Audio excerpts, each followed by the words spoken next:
Hello, my name's Russell Preston Brown from Adobe Systems, and these are my 6 favorite Photoshop CS6 extended features here today in this tutorial. Okay, let's get started. And of course, it's going to start with 3D, one of the features found in Photoshop CS6 Extended. What I love about this is the easy way in which I can address a 3D object, and in this case, a 3D extruded text object.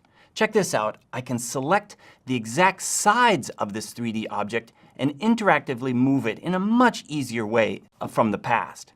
But this is the best. I'm going to go ahead and hide my current view of this and go over to my 3D preferences and select on my light sources. Now, I've always wanted the ability to click directly on the shadow and interact with it just like this. So fantastic. A really great way to design with text and shadows. Next, speaking of text, let's go over to my text tool and go in here, and you can see that I can go in and select my text. And up here in my options bar, I now have the ability to warp this live 3D text. Here are the defaults. I'm going to go in and add an arc. Check it out. My 3D text is now warping. I can still move it. I can still move the shadow. Let's click OK. Then let's go right up here. And we can continue this process of working with text because I can bring in my text dialog here, and I can go in and change the actual font that I'm using. In this case, I'm going to switch to Rockwell Standard. I still have the ability to edit this text in every way and move its shadow. Moving on. Let's go right here to my next favorite feature, and that has to do with Camera Raw support. We're now using Adobe Camera Raw 7.0. I'm going to double-click on this smart object here that I've placed inside of Photoshop CS6 to reveal my Camera Raw controls.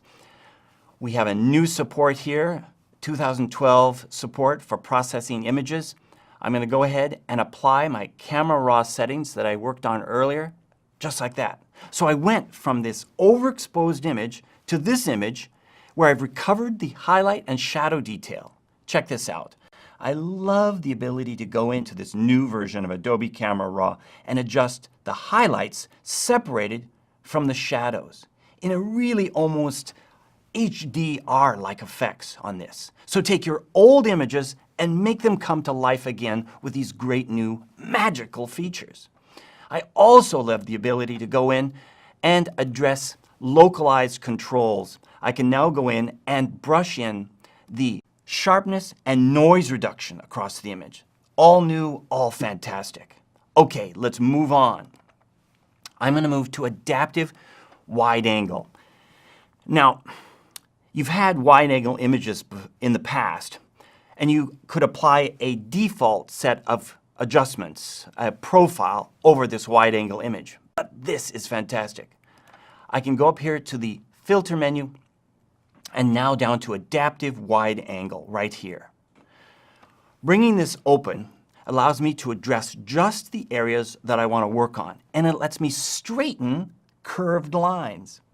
Okay, when I brought this image in, it immediately identified that this was a fisheye 15mm lens from my 5D Mark II. So it's looking at the metadata.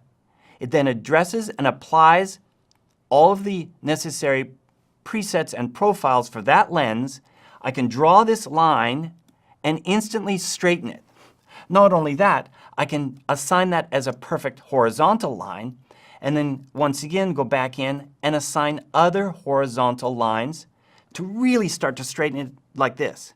But I still have that great quality of the 3D lens, but I can go in and control these lines. For example, this line looks a little bit too curved. I can straighten that up. So I can go in here and assign just the areas I want to, but still leaving some of that 3D quality of the scene that comes about with that lens. Unbelievable. Amazing controls with adaptive wide angle support. And then to finish this off, scale this up just like this, and maybe go in with some content aware fill to correct this area up above.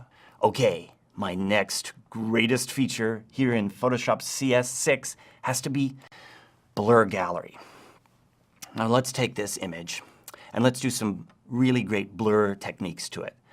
Here under my filter menu and down to blur, I have my blur gallery. Field blur, which has multiple points of blur.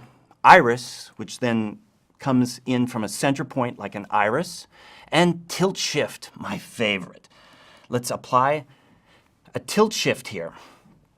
You can see it instantly applies the tilt shift, and I can go in here and instantly adjust with these great new controls the amount of blur.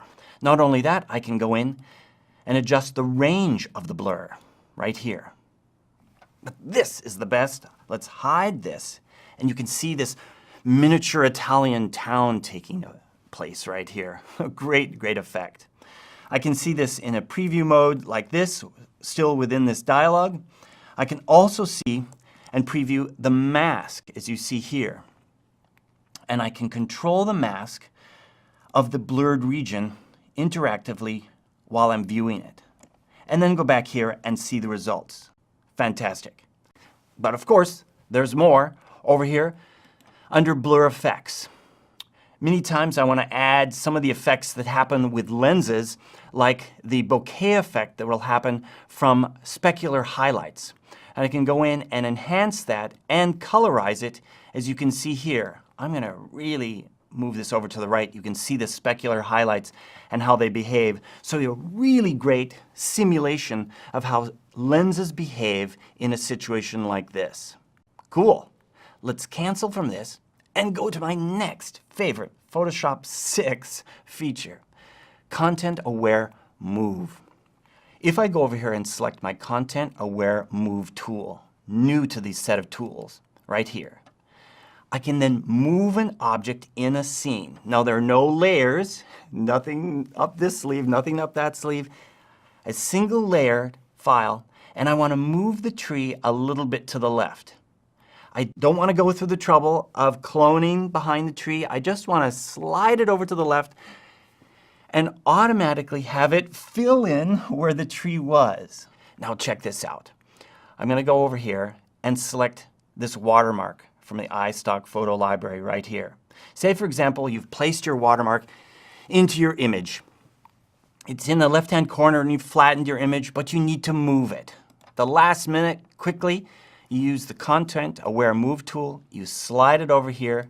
It doesn't get better than this when it fills in where the logo was and moves your logo to the new position. Unbelievable. Okay, to close this all off, this great presentation, let's talk about video support. Now, video support is now inside of Photoshop CS6. It's moved from Photoshop CS6 Extended right into everybody's reach here inside of Photoshop CS6. Okay, let's take a look at this. I'm going to bring up my timeline right here. Now I've imported all of my video clips here ahead of time, and I've also imported sound. If you cast your eyes right here, one of the features I really like is the fact that sound is on its own track now. So I have the ability to view this in a similar way that I'd see it in Adobe Premiere or even After Effects, my own track for audio. Also, over here under my layers, you'll notice that all of my video tracks are contained within a new set of items called a video group. Okay, let's get right down to the basics here. If I click on a video clip, I'd like to edit that clip. I click and hold, and I can now preview the exact edit location within this clip, and then stop. But did you see that also? That my endpoint automatically moved to the exact new endpoint. So it's thinking along with me and resets that. I can also go in and right click and set up an exact time limit for this.